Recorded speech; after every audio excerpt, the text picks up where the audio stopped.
नमस्कार प्रिय दर्शकों।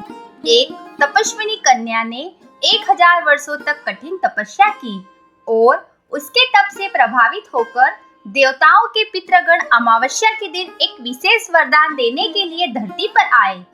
लेकिन क्या हुआ जब कन्या ने वरदान की बजाय पितृगण की नजरों से एक अजीब सी तपस्या की?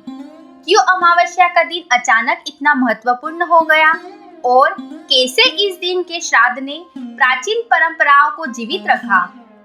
जानिए इस रहस्यमय और प्रेरणादायक कहानी में और पता लगाइए कि क्यों यह कहानी आज भी हमारे जीवन का हिस्सा है। हमारे साथ इस यात्रा पर चलिए और जानिए इस पौराणिक कथा की पूरी कहानी, जो आपको अंत तक जुड़े रहने के लिए मजबूर कर देगी। हिंदू पंचांग व धार्मिक मान्यताओं के अनुसार अश्विन मास की अमावस्या को सर्वपितृ अमावस्या कहा जाता है। इस दिन जाने अनजाने सभी पितरों की शांति के लिए तर्पण, पिंडदान, श्राद्ध आदि के कार्य किए जाते हैं। इस दिन का उन लोगों के लिए विशेष रूप से महत्वपूर्ण होता है जिन्हें अपने पितरों की मृत्यु तिथि स्मरण नहीं रहती। ज्योतिष मान्यताओं के अनुसार इस दिन उन समस्त पितरों के हेतु श्राद्ध कर्म किया जाता है जिनके परिजनों को अपने पूर्वजों की मृत्यु तिथि के बारे में जानकारी नहीं होती है। इस वर्ष 2 अक्टूबर को सर्वपितृ अमावस्या है। हिंदू धर्म के कई ग्रंथों व शास्त्रों में उल्लेख किया गया है कि इस दिन पितरों के तर्पण एवं श्राद्ध करने के अलग ही महत्व होता है। मान्यताओं के अनुसार जो व्यक्ति पूरे साल भर श्राद्ध तर्पण नहीं करता, अगर वह इस तिथि पर श्राद्ध तर्पण कर लेता है तो उसे सभी तिथियों के श्राद्ध कर्म के समान पुण्य फल की प्राप्ति होती है।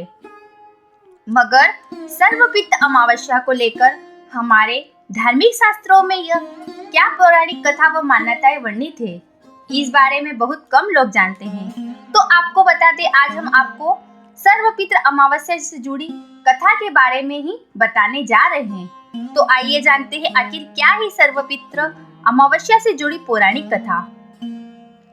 पौराणिक समय में अग्निस्वात और बहिष्वत नाम के 2 पितृ देव थे। उनकी मानस कन्या थी अक्षोदा। अक्षोदा ने पितरों को प्रसन्न करने के लिए 1000 वर्ष तक बिना किसी विघ्न के तपस्या की। उसके तप से प्रसन्न होकर समस्त पितरगण अक्षोदा के समक्ष प्रकट हुए। उन पितरों में से एक तेजस्वी पितृ अमावस्युत भी थे जिन्हें अक्षोदा बिना पलक झपकाए देखती रही। वो उनमें इस तरह मग्न हो गई कि उसने अपने पितरों की बातों को अनसुना कर दिया।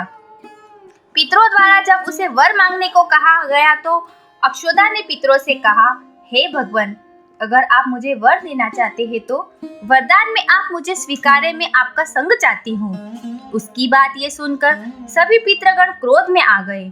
उन्होंने अक्षोदा को वरदान की जगह श्राप दिया कि वो पितरलोक से पृथ्वी लोक पर जाएगी। पितरों के द्वारा ऐसा श्राप दिए जाने पर अक्षोदा उनके पैरों में गिरकर क्षमा मांगने लगी।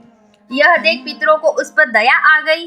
तब पितरों ने दया भाव से उससे कहा कि श्राप के चलते तुम्हारा मत्स्य कन्या के रूप में जन्म होगा।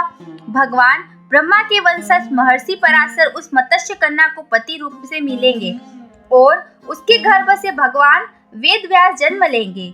फिर शाप मुक्त होकर वह फिर से पितरलोक में वापस आ जाएगी। इसके बाद सभी पितरों ने अमावस्या की प्रशंसा की और कहा, आपने सौंदर्य और स्त्री के आगे अपने मन को भटकने नहीं दिया और अपने संयम और नियम पर अड़िग रही।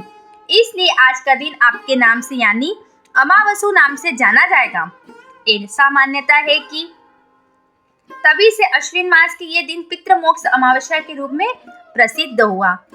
दोस्तों, आपको यह जानकारी पसंद आई हो तो हमारे चैनल दिव्य देव दृष्टि को सब्सक्राइब जरूर कीजिए और साथ ही बेल आइकन को भी दबाइए, जिससे आपको ऐसी आने वाली सुंदर सुंदर जानकारियों की नोटिफिकेशन मिलते रहे। धन्यवाद।